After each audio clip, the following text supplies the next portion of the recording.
سیدنا بلال نکل گئے اور سال گزر کے غائب ہیں، سین سے غائب ہیں.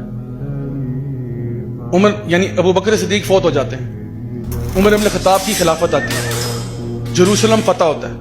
وہ واقعہ آتا ہے نا جو اونٹ کے اوپر آپ نے اپنے غلام کو بٹھا کے خود پیدل چلے تھے، تو وہاں چلے جاتے ہیں، جروسلم فتح ہوتا ہے، مسلمانوں کے ہاتھ آتا ہے. اس دن سیدنا بلال جروسلم میں تھے، وہ ادھر ہی تھے، بیت المقدس میں تھے.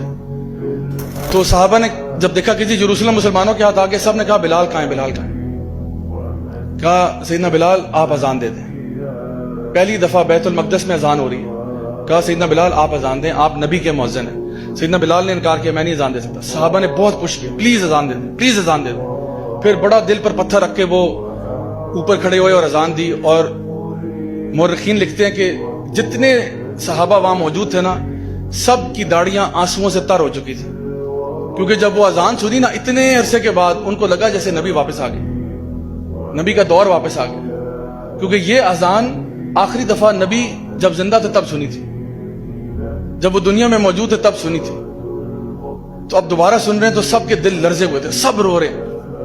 اور یہ اعزاز صرف سیدنا بلال کو جو ہے نا حاصل ہے کہ انہوں نے کعبہ میں بھی، مسجد نبوی میں بھی اور بیت المقدس میں بھی پہلی دفعہ اذان دی، تینوں جگہ. اور یہ تین مقدس ترین جگہ ہیں جہاں پہ تینوں پہ آپ نے اذان دی ہوئی.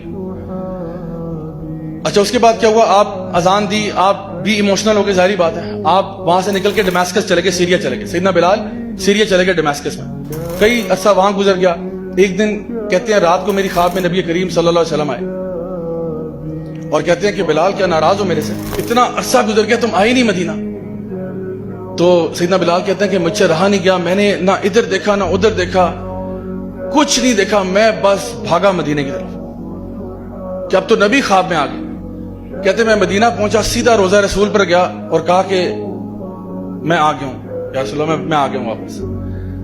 اور کہا کہ میں آپ کو نہیں بھولا، میں آپ پر درود بھیجتا ہوں، آپ پر سلام بھیجتا ہوں، آپ کے فیملی کے لیے دعائیں کرتا ہوں، میں آپ کو نہیں بھولا. اچھا آپ وہاں پہ روضہ رسول پہ ہیں، رو رہے ہیں. اتنی دیر میں نا کسی نے جا کے یہ خبر سیدنا حسن اور حسین رضی اللہ عنہما کو دے دی کہ بھئی سیدنا بلال آئے. میں کیونکہ کسی کو بتا کے تو آئے نہیں تھے، یہ پہلے سے اعلان تو کروائی نہیں تھا کہ میں مدینہ جا رہا ہوں، وہ تو بس اٹھے اور بس پہنچ گئے. تو سیدنا حسن اور حسین نے دونوں نے ہاتھ پکڑ کے کہا کہ سیدی آج اذان آپ دیں گے. اور آپ یقین کریں کہ اتنے عرصے بعد سیدنا بلال نے مدینہ میں اذان دی. اور مورخین اور محدثین لکھتے ہیں کہ کوئی ایک آنکھ بھی اس دن آنسوؤں سے خالی نہیں تھی. لوگوں نے جب اذان سنی نا انہوں کو لگا جیسا کہ نبی کریم صلی اللہ علیہ وسلم مدینہ واپس آ گئے.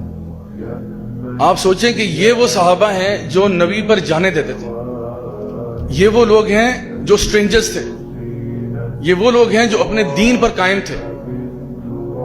اور اللہ رب العزت نے ہمارے لیے یہ بات بتا دی ہے کہ قل ان کنتم تحبون اللہ فاتبعونی یحببکم اللہ ویغفر لکم ذنوبکم. کیا تم اللہ سے محبت کا دعویٰ کرتے ہو تو پیارے نبی کی اتباع کرو، نبی کی پیروی کرو. اور آپ اگر صحابہ کی زندگی اٹھا کے دیکھیں، آپ یقین کریں ہمیں اپنے اعمال پہ شرم آتی ہے کہ ہمارے کیا اعمال ہیں، صحابہ کا طرز عمل کیا تھا، کتنی نبی سے محبت کرتے تھے. لیکن ایک خوشی کی بات یہ ہے کہ نبی نے فرمایا تھا کہ جو جس سے محبت کرتا ہوگا اسی کے ساتھ اٹھایا جائے گا. صحابہ کہتے ہیں جس دن ہم نے یہ حدیث سنی نا، ہمارے لیے وہ دن ہمارا عید کا دن تھا.